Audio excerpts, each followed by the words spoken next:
ตอนเช้าของวันที่ 8 พฤษภาคม 2013 นี้แผนกไปรษณีย์โทรคมนาคมและการสื่อสารร่วมกับโทรคมลาวและลาวโทรคมได้จัดฝึกอบรมให้วิชาการอ้อมข้างเมืองในหัวข้อการนำใช้ระบบสื่อสารผ่านอินเทอร์เน็ตเป็นเกียรติเข้าร่วมเป็นประธานของทานคัมภีร์โคตรปัญญาหัวหน้าแผนกไปรษณีย์โทรคมนาคมและการสื่อสารทานสายคำลิขสิทธิ์ห้องเจ้าเมืองตะโอยผู้สินำเวียกงานวัฒนธรรมสังคมเมืองตะโอยนักวิทยากรบริษัทตลอดหอดนักสัมมนากรอ้อมข้างเมืองเข้าร่วม30กว่าคนบันฝึกอบรมครั้งนี้บรรดานักสัมมนากรจะได้เรียนรู้บรรดาหัวข้อที่สำคัญเป็นต้นแมนการเรียนรู้เกี่ยวกับประวัติความเป็นมาของอินเทอร์เน็ตการนำใช้ระบบเครือข่ายประโยคการนำใช้พลังงานและวิธีป้องกันการเรียนรู้เกี่ยวกับจดหมายอิเล็กทรอนิกส์การสร้างจดหมายการส่งและการรับจดหมายอิเล็กทรอนิกส์คุณสมบัติของจดหมายอิเล็กทรอนิกส์และการจัดเก็บข้อมูลข่าวสารผ่านอินเทอร์เน็ตเรียนรู้เกี่ยวกับการสร้างอีเมลและการนำใช้โปรแกรมบริหารจดหมาย Outlook การเรียนรู้เกี่ยวกับฟอนต์เพชรสลาดเข้าในแบบพิมพ์ภาษาลาวทางราชการจุดประสงค์ก็เพื่อเป็นการปฏิบัติตามมติตกลงของคณะภาคแขวงฉบับเลขที่53ทับคจพคสวลงวันที่31พฤษภาคม2012ว่าด้วยการแต่งตั้งคณะสีนำเวียกงานทดลอง3สร้างขันแขวงอิงตามแผนการเคลื่อนไหวฝึกอบรมให้เมืองของแผนกไปรษณีย์โทรคมนาคมและการสื่อสารประจำแขวงสารวันศุกร์ปี2012-2013เพื่อเป็นการส่งเสริมความรู้ทางด้าน ICT ให้แก่พนักงานสมาชิกพรรคให้มีความสามารถในการเข้าถึงข้อมูลข่าวสารตามความต้องการของแต่ละคนเพื่อก้าวหน้าของบุคคลสร้างความเข้มแข็งทางด้านการจัดตั้งอยู่บรรดาเมือง3สร้างของแขวงในการสื่อสารในตอนบ่ายของวันที่10พฤษภาคม2013นี้แผนกไปรษณีย์โทรคมนาคมและการสื่อสารร่วมกับโทรคมลาวและลาวโทรคมได้สำเร็จการฝึกอบรมให้พนักงานวิชาการอ้อมข้างเมืองตะโอยในหัวข้อการนำใช้ระบบสื่อสารผ่านอินเทอร์เน็ตภายหลังที่ได้ดำเนินเป็นเวลา3วันโดยการเข้าร่วมปิดของทานคัมภีร์โคตรปัญญาหัวหน้าแผนกไปรษณีย์โทรคมนาคมและการสื่อสารทานสายคำลิขสิทธิ์ห้องเจ้าเมืองตะโอยผู้สินำเวียกงานวัฒนธรรมสังคมมีนักสัมมนากรอ้อมข้างเมืองตะโอยเข้าร่วม30กว่าคนในระยะ3วันของการฝึกอบรมบรรดานักสัมมนากรได้เรียนรู้ในบรรดาหัวข้อที่สำคัญเป็นต้นแมนการเรียนรู้เกี่ยวกับประวัติความเป็นมาของอินเทอร์เน็ตการนำใช้ระบบเครือข่ายประยุกต์การนำใช้พลังงานและวิธีป้องกันการเรียนรู้เกี่ยวกับจดหมายอิเล็กทรอนิกส์การสร้างจดหมายการส่งและรับจดหมายอิเล็กทรอนิกส์คุณสมบัติของจดหมายอิเล็กทรอนิกส์และการจัดเก็บข้อมูลข่าวสารผ่านอินเทอร์เน็ตการเรียนรู้เกี่ยวกับการสร้างอีเมลและการนำใช้โปรแกรมบริหารจดหมาย Outlook การเรียนรู้เกี่ยวกับฟอนต์เพชรสลาดเข้าในแบบพิมพ์ภาษาลาวทางราชการการฝึกอบรมครั้งนี้ได้ตีราคาถึงความรับรู้มีดังนี้ประเภทดีมี13คนกวมเอา40ส่วนห้อยประเภทกลางมี10คนกวมเอา32ส่วนห้อยและประเภทอ่อนมี1คนกวมเอา3ส่วนห้อยในตอนท้ายของพิธีบรรดานักสัมมนากรก็ยังได้รับไว้อย่างยืนการนำใส่ระบบสื่อสารผ่านอินเทอร์เน็ตในขั้นเบื้องต้นโดยมอบไปอย่างยืนของฐานสายคำลิขสิทธิ์ห้องเจ้าเมืองตะโอยผู้สินำเวียกงานวัฒนธรรมสังคมของเมืองการฝึกอบรมเทื่อนี้ก็เพื่อเป็นการส่งเสริมความรู้ทางด้าน ICT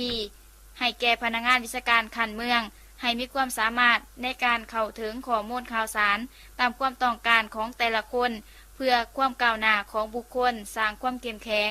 ของการจัดตั้งอยู่บรรดาเมือง3สร้างของแขวงในการสื่อสาร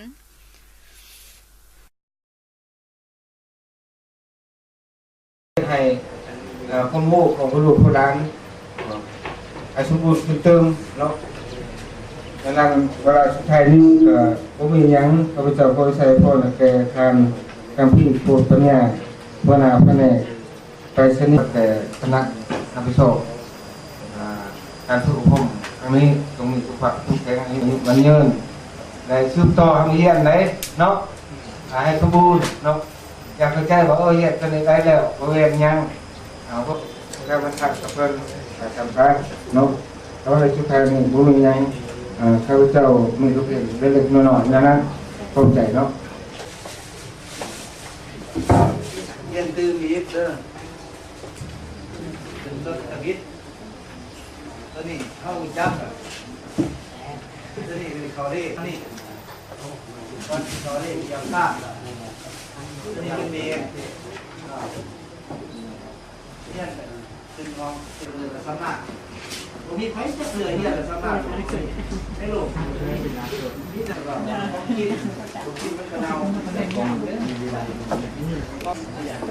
สำคัญเหมือนกันเนี่ยลูกคือตามลูกที่เราเดี๋ยวสอนที่อะไรส่งกันมันเป็นเนี่ยโจกันนะแล้วเราจะชี้ไข่มดพี่ละเก่าโตพี่ละเก่าโตจมไปในประเทศสะดุดหรือเก่าพี่ตัวลูกเก่าพี่ตัวลูกเก่าพี่ตัวลูกแต่เอาดีแล้วบ้างลงสู้ที่ละก้ากระโดดติดเกมเนี่ยคะแนนแบบนั้นที่ได้ตัว40%สิบอกมูนึงตัวตอนที่ดีข้อมูลโบยานข้อมูลข่าวสารมันจะผ่านตัวนี้มันบกเขียนเสร็จปุ่มเสร็จซ้อแหละบ้านนี้มันจะส่งมาให้เขาทางหันมดบอกว่ากระทรวงสายต่างสายกองสิส่งมานับถึงการออกแบบแต่งพังหมอกพังเมืองเขาหันเบิดอยู่ในคอมมันเห็นได้เบิดพวกสำรวจออกแบบมันแต้มเสร็จในคอมอยู่ในห้องมีเห็นได้เบิดอยู่ในคอมพิวเตอร์เท่าที่เขาอยากเห็นตามตัวได้บูเขาจะสั่งโปรแกรมตัวนั้นขึ้นมาทำแล้วมูตื่น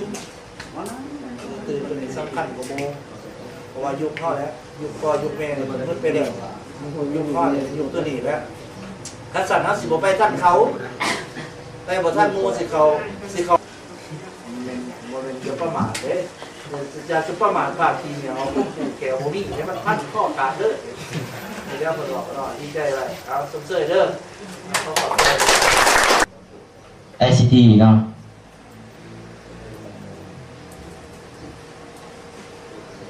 นั่นขอบใจนะตอนนี้ไปฝึกอยู่ศูนย์กลางนี่17แกม18แกมสารวัตรที่ระดับเลยก็ได้จะ3แกมสารวัตรผ่านไปได้เขาว่าสารวัตรได้รอบแกมหน่อยยังไงเพื่อว่าได้มันจะหนึ่งเนาะเขาเรียนเชิญทางสายคำลิขสิทธิ์ห้องเจ้าเมืองขึ้นมามอบใบอย่างยืนให้นักสำนักก่อน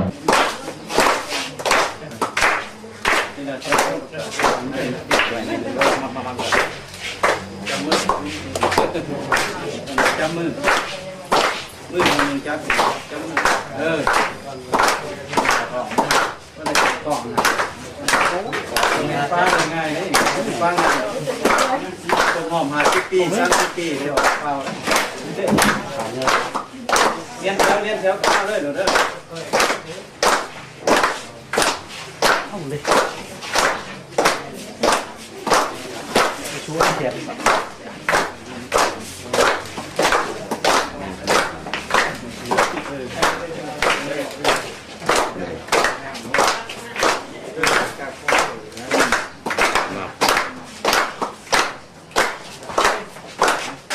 ปีนามันกล่องเลย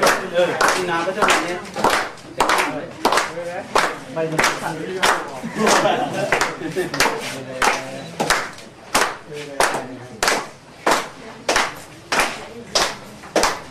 ปีนาเป็นอย่างนี้ใช่ครับเรื่องมัน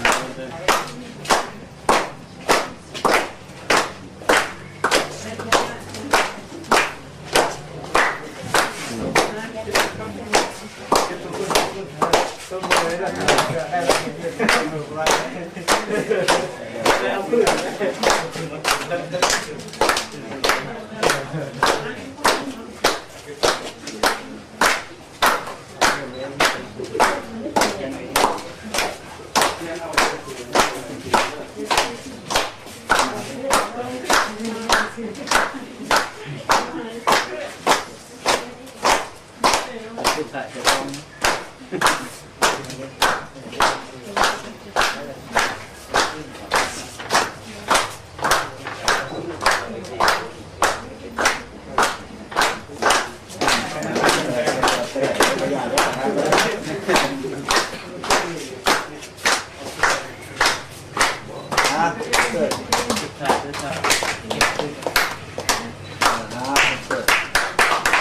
เห็นมาอยู่หรอประเด็นกระทรวงเมื่อตัวแนวหูมันติดเลยเสือคนงานหาปีเนี่ยเนาะทำไมต้องวะ มีแสงมีแสง นี่มาเลย